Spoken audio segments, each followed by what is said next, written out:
So 25 years old, don't worry. Any mistake is an income, is a wonderful revenue for you.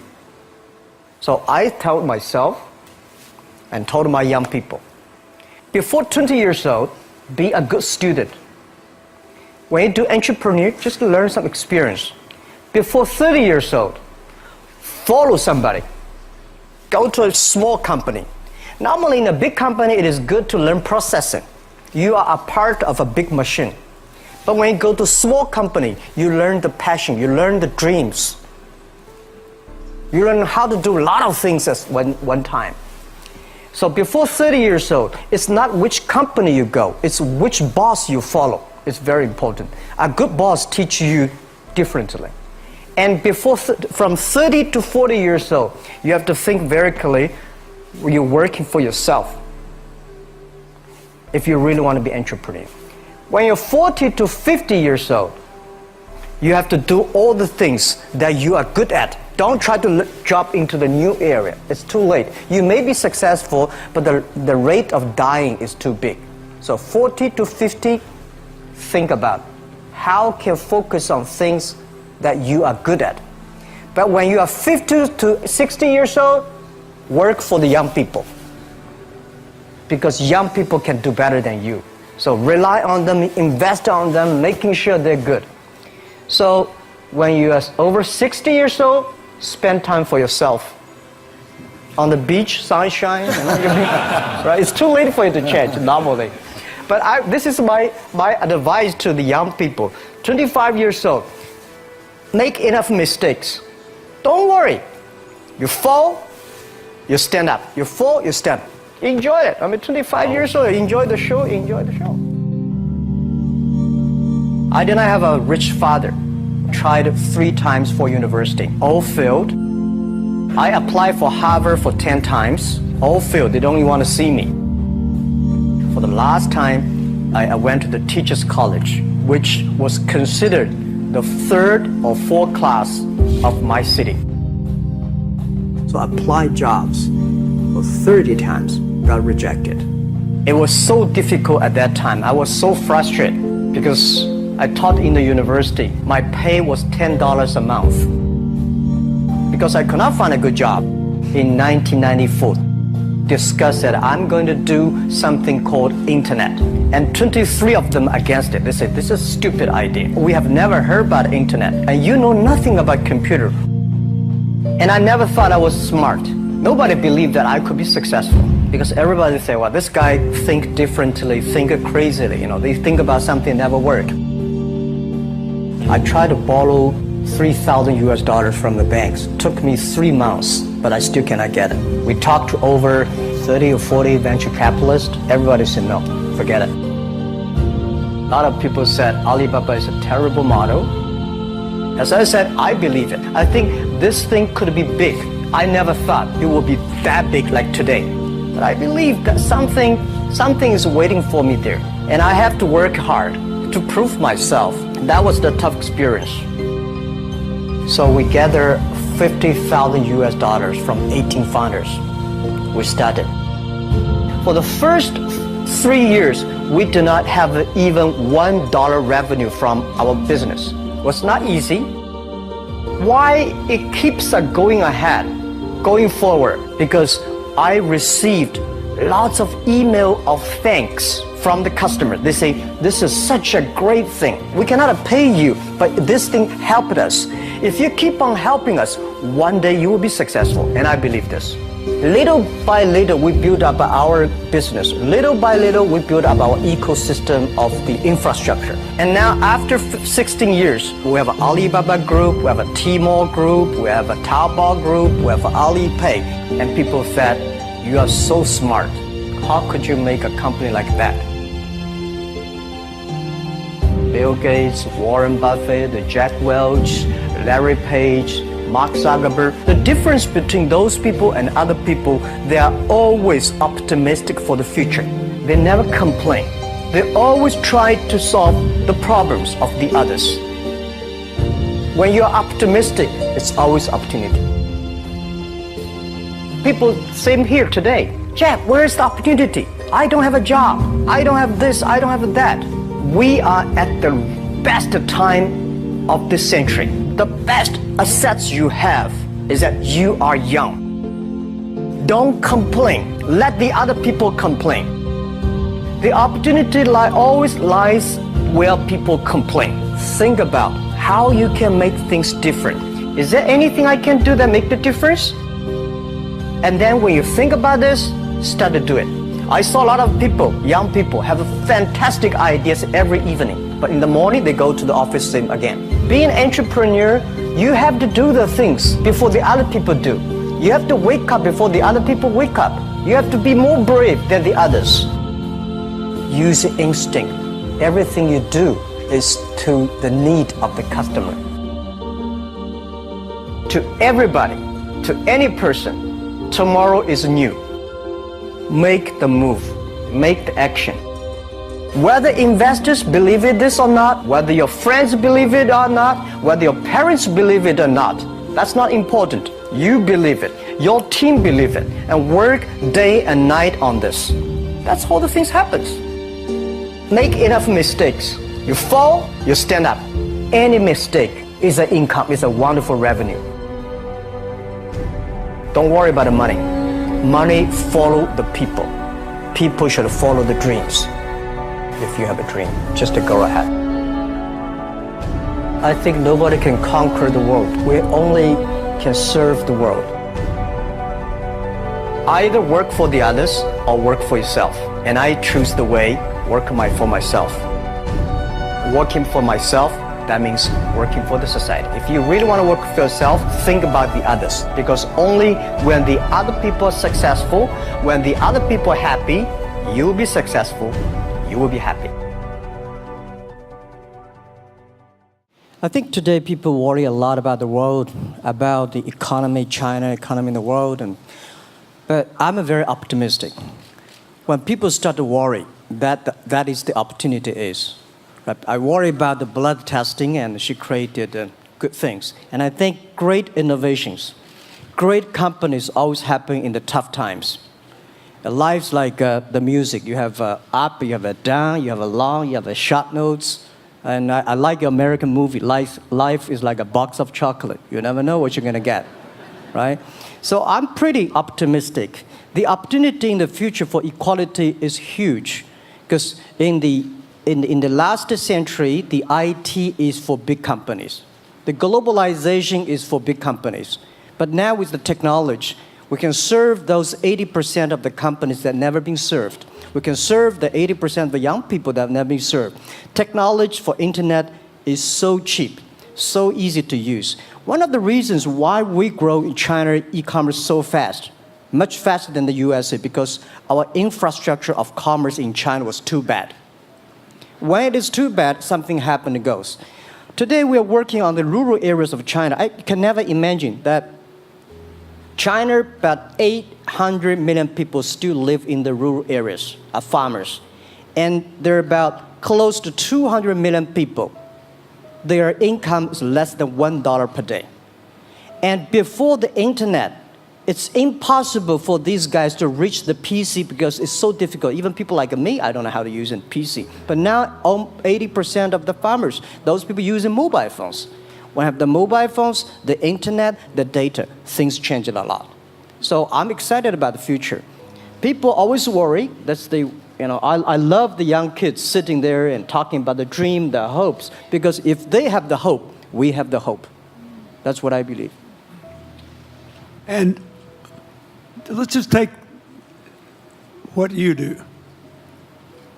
And I've loved every description I've ever heard about how you serve people, and your story about the bamboo farmers and your wife and her friends. It was fabulous. But where's this going? What are you going to do?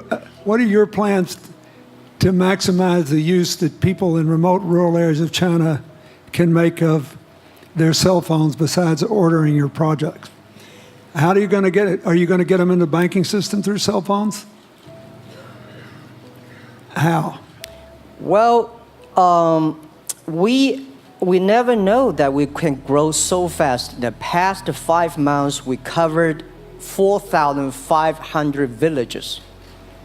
And these people, normally they use in very traditional way. It took them like we went to a rural area. It took the farmers 2 hours to walk to the downtown in the middle of the town and buy things. But today, because the mobile phone, and we can deliver things to their home, to their village within 72 hours. I remember last week I read a very interesting news. This is amazing. There is a girl, she told me a story. She said her grandfather, 92 years old birthday. And for his life, he always wanted to try one Western style food. But he lived in the rural areas. There's no such restaurant food. So she said, I tried on the internet, book a restaurant dinner for Western food, delivered to that village. And they finally immediately find one restaurant. There are 3 guys. They took like a 3 days bus from Shanghai to that village, made an Italian spaghetti and beef for them for this 92 years old birthday. And whole village was excited. Everybody said, wow, we can order food, Western style food. So buying almost everything. And also we're helping, there are a lot of farmers, they plant a lot of apples, great apples. But 90% of the apples rotted because there's nobody buy them. They normally buy by track. If you sell the apples, they sell whole track. And using the traditional way, they can sell by whole basket of the apples. But now, because of the internet, they sell by one. Each apple they sell $1. Or 1 RMB or 2 RMB for each. So the farmers see using internet, they can buy and sell using the mobile phone. That changed their lives. And I think it's exciting. And people need examples when they see, my neighbor made money through online to selling things. My neighbor buy much interesting things online. People start to learn. And more people start to buy the mobile phones. We cannot make all the mobile factories to sell phones to them. Only they know the mobile phone really works, helping change their lives, they start to buy the mobile phones. Just one more question. And then, do you think this will make the current problems like the current problem in China less likely? That is, if we'll have more market information and the market will drive where the investment goes instead of the government trying to make judgments about, I better build another housing development or office development here, there, or yonder, and you wound up with a bubble. If it comes from the bottom up, is it more likely that fewer bad things will happen? Yeah, I think last week I was in Seattle discussing about the China economy. I think you American people worry too much about the China economy. Well, you see, every time when you start to worry about China goes better. Every time you think China is in problem, we'll get better. But when you have to say, you have a high expectation of China always a problem. Like parents have the expectation of the kids, of the same. But there's a big difference between American consumption because people say, the economy is bad, so China consumption will be good low. No, totally different. You Americans love to spend tomorrow's money. And the other people's money, maybe. Or maybe the children's money. We Chinese love to save money. We are probably the largest country, the safe deposit in the whole world because we've been poor for so many years. When we make money, we put in the banks because someday we know the disaster is coming, so we can spend the money. So when the economy is bad, we still have the money to spend. You guys probably don't. You worry. And the second thing is that China been focusing on developing for the past 30 years. China government so strong on investment, so strong on exporting, but they are too weak on the domestic consumptions. Domestic consumption is not driven by government; it's driven by entrepreneurship, driven by the market, not the government. So in the past 20 years, government is so strong.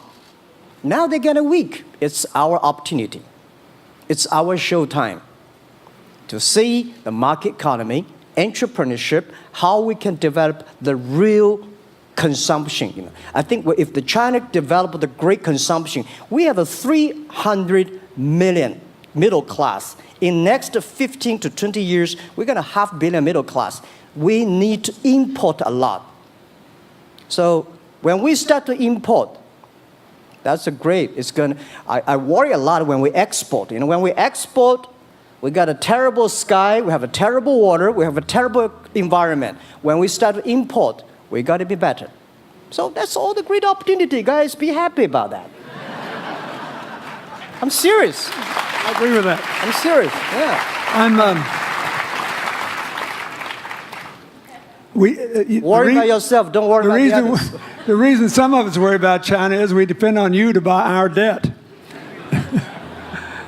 However, I tried to be more Chinese when I was president. I saved a lot of money. So good. Good. But I just wanted you to say that because I really believe that. I mean, I think you're absolutely right.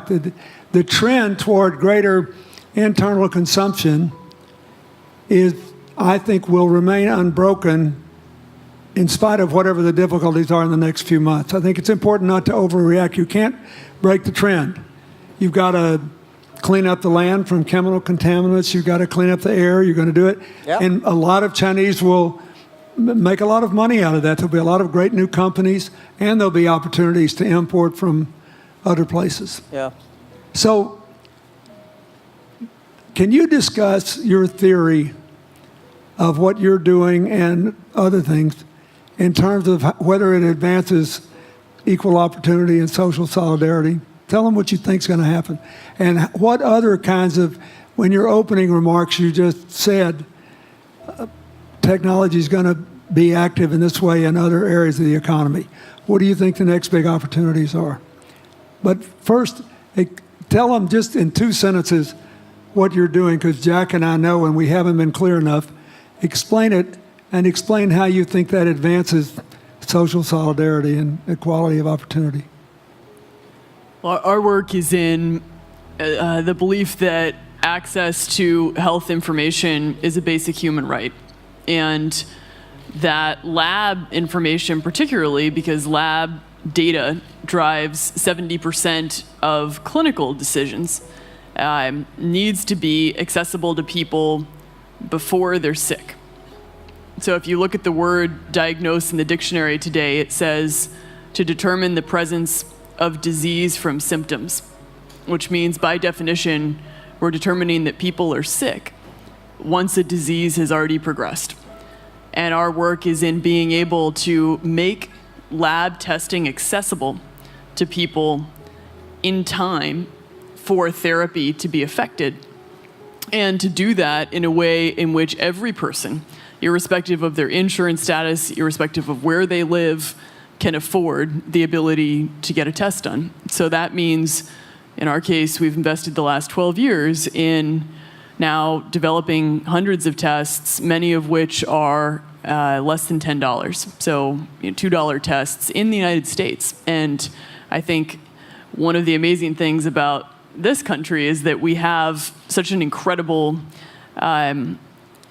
ecosystem for fueling creativity, and that creativity can create new markets. So in answer to your question about the market being able to conform itself to social good, I think the creativity that goes into creating these new technologies creates new markets in and of themselves. And our basic belief is that those new markets come from empowering individuals and enfranchising individuals and trusting that individuals have the capability to engage with information, and in accessing that information, beginning to take control of their own outcomes and their own health outcomes, and in doing so, changing the way our healthcare system works.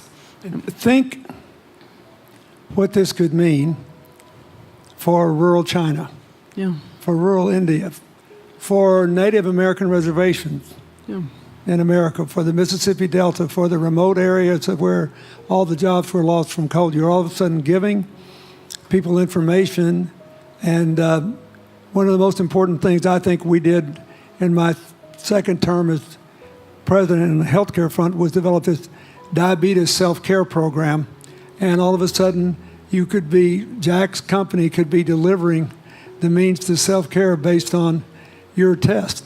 I mean, I think that this is a very big deal. We all want to live as long and as well as we can, and Craig Venner was here. We were joking about whether we'd make it to 100, but in the meanwhile, you want to keep people healthy, and if they're sick, you want to intervene early, not late.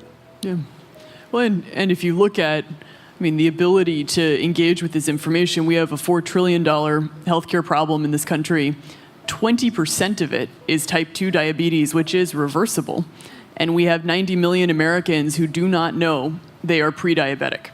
But access to information and the ability to engage with that information is the foundation for being able to change those outcomes and cost, right? One more fact, and then I want to call on Jack. You founded this company 12 years ago, right? Yeah. Tell them how old you were. I was 19. Yeah. So, don't worry about the future. We're in good hands. So, I was thinking about 19, where I am. 19, I've not passed the examination for university yet. I failed 3 times, but I think it worked out. I'm not good at schooling. Well, yeah, that's why I give confidence to a lot of young people in China. If Jack Ma can be successful, 80% of the people can be successful.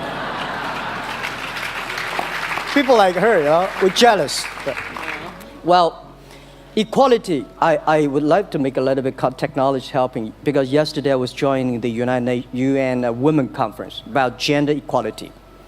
And I think the first technology revolution happened 200 years ago in the UK, released the human body, the arm, stronger. The second technology revolution in the USA for energy, you can last long. But this technology revolution release the brain.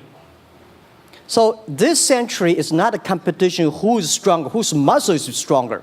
It's who is smarter, who is soft, who can listen. It's the challenge of wisdom. So man, woman equal. On the internet, you can never see he's a woman or man. And on the internet, women can serve much better than men on the internet.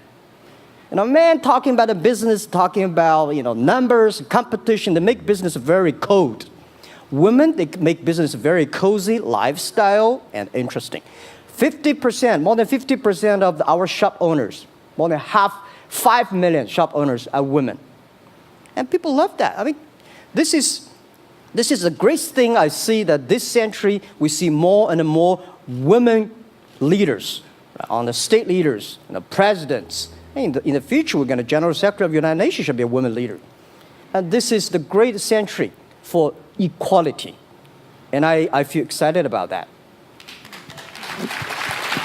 let me ask you, we're almost out of time, but one of the things that we haven't talked enough about here, and not just here, but generally, is whether the leapfrogging we saw with cell phones, which was instrumental in your phenomenal business success and which will make it possible for you at the appropriate time to do what you've done on a global scale, hitherto unimaginable in all of human history for anybody to have any of their own health data. We've seen examples, but not the kind of dramatic penetration we need with energy and clean energy and enough in a short enough time to avoid the worst consequences of climate change. So do you believe that, your country has done more than anybody else to try to put up solar panels, and some of your companies went broke because you overdid it, right? But beforehand, and you got to work out the phase out of the coal, the phase into the sun and all that. Meanwhile, Africa, which is growing like crazy because of the cell phone in no small measure, and has 6 of the fastest growing countries in the world, still has vast swaths of its land totally dark at night. Do you believe that it's possible for us to scale up with distributed solar power rather than centralized as quick as we did with the cell phone? And if so, and if that were your business, if you had to quit what you're doing today and start there, how would you do it? And how would you do it? Very first, I know that. I'm such a huge believer in technology, and I think especially right now, we're at an incredible time in terms of new technology and the ability to apply technology in a scalable way towards solving some of these problems. So I would look at it in the context of some of the renewable solutions that we already have, and in the context of empowering, connecting individuals with access to those solutions, and in the context of creating markets around them. I think that there's real opportunity to actually create an ecosystem in which people can financially benefit from these solutions, and I think that's going to drive an adoption. I think in developing economies, there's a revenue stream associated with that, and the more we can turn even already some of the technologies that we have into markets, the more that we can fuel, I believe, local growth and individual engagement in beginning to adopt some of these solutions. Just related to that, Jack, you answer it, and then I'll ask you one final question. Yeah, I am a strong believer that technology can make world much better, because people say China economy is getting slower. I'm happy about the 7%, even 5%. Even 5% of the GDP of the number of China, of the second largest economy, is big enough. But you don't expect China to keep on growing 11%. Because like one human body, when you're 1.8 meters tall, you cannot keep on like a 10% grow every year. You have to grow the quality, your mind, the wisdom. So I think China needs new technology to solve these problems, and which today the data, the clean technology, all these things that China is supposed to do, if we keep on the tradition, the old ways, we'll go nowhere. This is why I feel excited, because people ask me, what is your dream now? Because I never thought I would be today. I can sit here talking to president. I'm like a guy, on the street, and like failed 3 times for university, 5 times for high key schools. I applied for 10 times in Harvard school, all rejected. I never thought, because of the technology, because the internet gave me this opportunity. So I think when I retire, I don't want the Chinese people have a terrible water to drink, unsafe for food, and the money we make all spent in the hospital. That's disaster. So how we can using the technology to enable young people, the great chance of this world, don't worry about, we got 1.4 billion people who were born in 1980s. They are the people of the internet times. They are going to have new ways to solve the world problems. The things you are worried about today, they can solve it. And human beings have these kind of worries for centuries. And young people can always solve it. And today, when you have a right direction, clean energy, the climate change, all these issues, they will be solved, and these are the great opportunities ahead of us. Anything else? I agree with that. I think the more we can enfranchise people, the more we can create ecosystems in which individuals are empowered, the more we give rights to individuals to be able to build businesses, to be able to pursue the economic benefit of technologies, the more you see these markets change. Before they leave the stage, I want you to look at them. And I want you to think about the time we have had to spend here dealing with the refugee problems in Syria and Lebanon. Stand up, Elias. This is my friend Elias Bousab. He is the education minister in Lebanon. He's got to educate all these kids. And so he left a miracle that very much reflects the lives that Elizabeth and Jack have lived. He was in a very responsible position at the American University of Dubai. They started bringing American scholars over there to live in an Arabic culture. He did all these wonderful things. Lebanon got in trouble. He went home to save his country. What is the difference? How much more could he and every smart Lebanese person do if they could focus on these things? And why can he not? because the place is dominated by people who think their differences are more important than their common humanity and their common challenges. You cannot imagine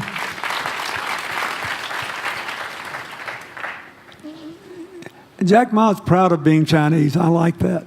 He never hid it. He's happy about it. I'm proud to be a global citizen too. Yeah. Yeah. And I imagine Elizabeth's proud to be a blonde-haired, blue-eyed American techno whiz from Northern California. Yes. But they don't, not a word either one of them has said has defined the meaning of their lives or the direction of their work with negative reference to someone else. My friend Dikembe Mutombo, stand up. No, you don't have to stand up. It'll hurt you too much. You're an old man. My 7'2" tall friend was just inducted into the National Basketball Association Hall of Fame. And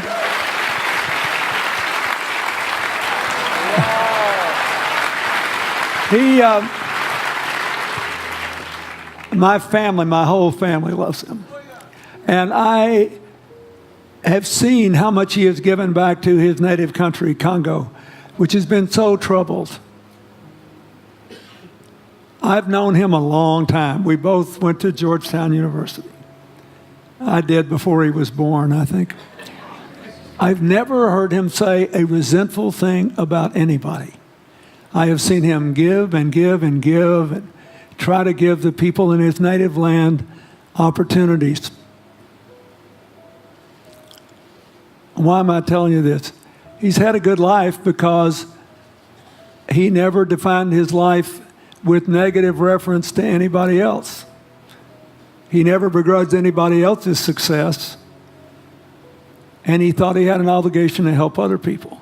I'm telling you, we are back in a time of collective global insecurity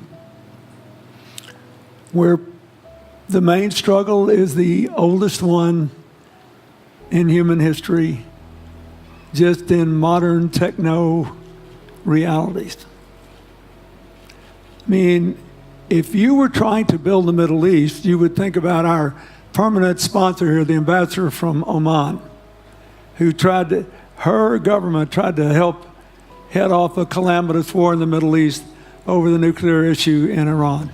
We all pray to God that it'll work out all right. And the lead she made. You look around all these places, wherever people are putting aside their differences and working together, good things are happening. We cannot achieve economic or social equality without living in the factual realities of the world we face, looking at the obstacles, looking at the opportunities, making the best decisions. And those of us who even feel good about ourselves because we think we spend a lot of time giving, our whole goal should be to work ourselves out of a job. One of the things that Bill and Tanny Austin are sitting there with Starkey, they started giving away hearing aids, and then they decided, well, we better teach these young people how to speak. If they get the gift of hearing, they'll have to learn that. So they got into the education business. Sonny Varkey got into the education business and decided somebody ought to do something really dramatic to remind people that the only people that really matter are the teachers. So he gave the first Global Teacher of the Year award last year, and an international panel gave the prize to a teacher from Maine who promptly gave the entire $1 million to her school. The woman never made any money in her life. She gave all the money away immediately. The future is going to be forged by people who think of how to use the modern tools that we are given, as Elizabeth and Jack have, to create opportunity through empowerment. And it will not be a straight line. It's too many moving parts. But I just want you to think about that. The reason you feel good looking at them is that you identify with them even though they're different from you. And that's basically where we are all over again, and we can't slip back. We can't give up. That's why when we had the Prime Minister of Italy and George Soros talking about the future of Europe, and George said it was coming apart, and the Prime Minister said, no, it doesn't have to come apart if it's about something more than economics. I thought it doesn't have to come apart if you will it not to. And you put yourself on the line for it. There are no guaranteed outcomes today, but you can guarantee that the trend is right. So go ahead, you were going to say something, weren't you? Yeah, I just wanted to add, I mean, as we're talking about the future and from my own experience and looking at all the faces here, I think a huge part of the answer to your question is also to raise our little girls with the stereotype that they can be the best in engineering and science and math. Because when they do in all of these industries, it changes everything. And we need to do that in this country, and we need to do that as parents in other countries. You know? Yeah, I was thinking about if what you say. I think about when you talk about problems, you normally it's like a politician. When you talk about opportunities, that the business people. I was thinking about how we can using this all the problems that change the problem become the opportunity. And I don't know. I just feel excited when people talk about problems. I think think about if you can solve one of them, that's the chance. And today, nobody live in this century has so many opportunities and so many tools they can use to change other people's life. And I think in the last century, which I call the IT time, this century is called the DT time, data technology. IT is to empower yourself, make yourself strong. DT is to empower the others.